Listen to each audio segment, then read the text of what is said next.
প্রেমের গল্প যেখানে শেষ হয় এই গল্পটা সেখান থেকে শুরু হচ্ছে, বিয়ের পরে কি ঘটছে সেইটা একটা খুব ইন্টারেস্টিং বিষয় হবে বলে মনে হয় এবং খুবই মজার, খুবই আনন্দের একটা সিরিজ হয়েছে বলে আমাদের ধারণা। বাকি দর্শকদের জন্য নতুন থাকছে, ওইটাই তো নতুন। আমার মনে হয় এটা একটা অভিনব ব্যাপার, মানে যে একটা ছেলে আর একটা মেয়ের আলাপ হয়, প্রেম হয়, ভালোবাসা হয়, সেখান থেকে বিয়ে হয়, ওখানে গল্প শেষ হয়। এখানে বিয়ের থেকে গল্পটা শুরু হচ্ছে, এটাই তো একটা অভিনব ব্যাপার। এবং দুটো মানুষ যখন এক হয়, শুধু দুটো মানুষ এক হয়, দুটো পরিবার, তখন তার মধ্যে যে সুবিধে অসুবিধে যেগুলো আসে সেগুলো খুব ইন্টারেস্টিং এবং সেটাকে একদম রিয়েল লাইফকে তুলে ধরার চেষ্টা হচ্ছে। এই বিবাহ অতঃপর ওটিটিতে প্রকাশ হওয়ার পরে আবার বড় পর্দাতেও হবে, সেটা কি খানিকটা তোমাদের কাছে অন্য এক্সপিরিয়েন্স মনে হচ্ছে? এইটা তো আমি এই প্রথম শুনলাম, আমি জানতাম না এটা, তাই নাকি এরকম প্ল্যান? আচ্ছা, এটা যদি হয় তাহলে এটা খুব ইন্টারেস্টিং একটা বিষয় হবে যে আগে ওটিটি পরে বড় পর্দা, ইউজুয়ালি উল্টোটা হয়। তো দর্শক কিভাবে নেবেন বিষয়টা আমি জানি না ঠিক, তবে আমি এটা প্রথম শুনলাম, আমি জানি না এরকম কোনো প্ল্যান হয়েছে। আমাদের কাছেও এটা বড় পাওয়া, কারণ কি হয় সপরিবারের মজা পারিবারিক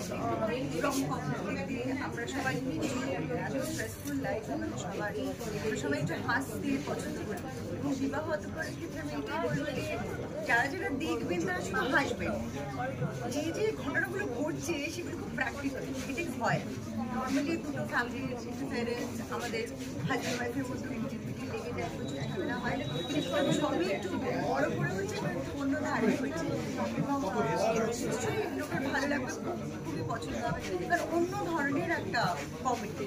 বিবাহ অতঃপর তোমাদের এই জুটি কি আবার দেখা যাবে? এটা তো আমরা বলতে পারবো, প্রডিউসার ডিরেক্টর বলতে পারবেন।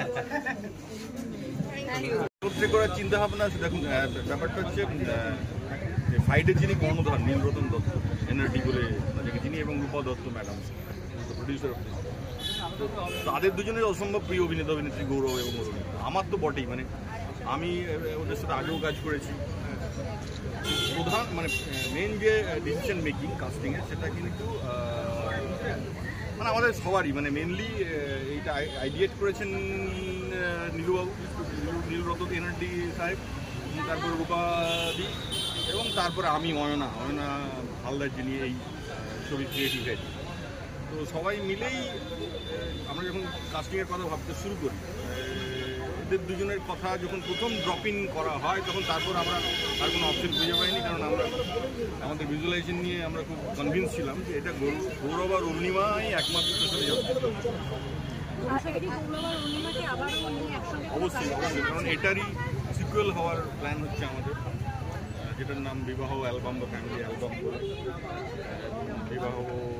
বিবাহর এই বিভিন্ন নিটিগ্রিটিজ এবং বিবাহের বিভিন্ন বহুকৌণিক যে কেমিস্ট্রি, সেটা নিয়ে আমরা পরবর্তী ক্ষেত্রে হয়তো এই কাস্ট নিয়েই আমরা কন্টিনিউ করবো। সেটা আমাদের একজন ডিরেক্টর হিসেবে এখানে অনেক থিয়েটার অভিনেতা রয়েছেন, বেশ মানে এক্সপিরিয়েন্স থিয়েটার অভিনেতারা রয়েছেন, তার সঙ্গে গৌরব মানে ম্যাচ করতে অসুবিধা হয়নি? না, তার কারণ হচ্ছে দেখুন, অরুণিমা কিন্তু এক্সপিরিয়েন্স অ্যাক্টর।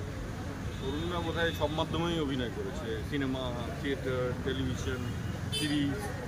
তো এবং গৌরবেরও গৌরব যেহেতু থিয়েটার ব্যাকগ্রাউন্ড থেকে, বেনুদা, কিছু বৌদি, বেনুদার মা, যে ও তো ওর শুরুটা তো থিয়েটার, এবং আমিও as a theatre worker have started my career. তো থিয়েটারের লোকজনদেরকে সবসময় আমরা ইনকর্পোরেট করতে চাই, এবং থিয়েটারের লোকজন এবং স্ক্রিনের লোকজন যখন একসাথে আসে তখন একটা অদ্ভুত ইন্টেলেকচুয়াল কেমিস্ট্রি দেয়, যেটার সুযোগ সবসময় কোনো ডিরেক্টর পায় না। কারণ অনেকেরই থিয়েটার নিয়ে একটা নাক কাঁচকানো ব্যাপার থাকে, কিন্তু থিয়েটার অভিনেতারা অনেক বেশি ম্যাচিওর্ড হন, এবং থিয়েটার অভিনেতাদের একটা নিজস্ব কন্ট্রিবিউশন থাকে ফর দিস স্টোরি কন্টেন্ট। সেটা আমরা এখানে আমাদেরকে থেকেই পেয়েছি। অসীমদা ভেরি সিনিয়র অ্যাক্টর, এবং অসীমদা একই সাথে সিনেমা এবং থিয়েটার দুটোই করেন, গৌতম দাও তাই, মৌদিও তাই, এবং এরাই তো এখন থিয়েটার করার সুযোগ পায় না, গৌরব বাবু, এরাও কিন্তু ইকুয়ালি থিয়েটারেরই মানুষ। এবং আমিও ব্যক্তিগতভাবে থিয়েটারের ব্যাকস্টেজ করেছি, অনেক থিয়েটার আমি ডিরেক্ট করেছি ছোটোবেলায়। তো সে কারণে থিয়েটার এবং সিনেমার অভিনেতাদের এই কম্বো এটা একটা অদ্ভুত কেমিস্ট্রি বিবাহ করে পাওয়া যাবে। আমরা বলে বিবাহ আমি- অভিযান দেখেছি, এক দুই দেখেছি, এবার বিবাহ অতঃপর প্রায় একই গোত্রের নাম, কাহিনী থেকে কিছু আলাদা থাকছে? কাহিনী ডেফিনেটলি কাহিনী, বিবাহে তো বিভিন্ন কাহিনী হয়।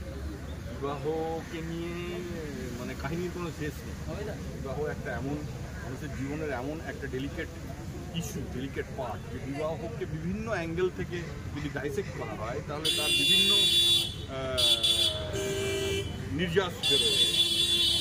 বিবাহ ডায়েরি বা বিবাহ বিভ্রাট, আমরা যদি পুরোনো প্রাচীন বাংলা সিনেমার যে সমস্ত কাল্ট ক্লাসিকগুলো যেগুলো বিবাহ নিয়ে আছে, সেগুলোই আমাদেরকে শিখিয়েছে যে বিবাহ একটা খুব সিরিয়াস ইস্যু হতে পারে।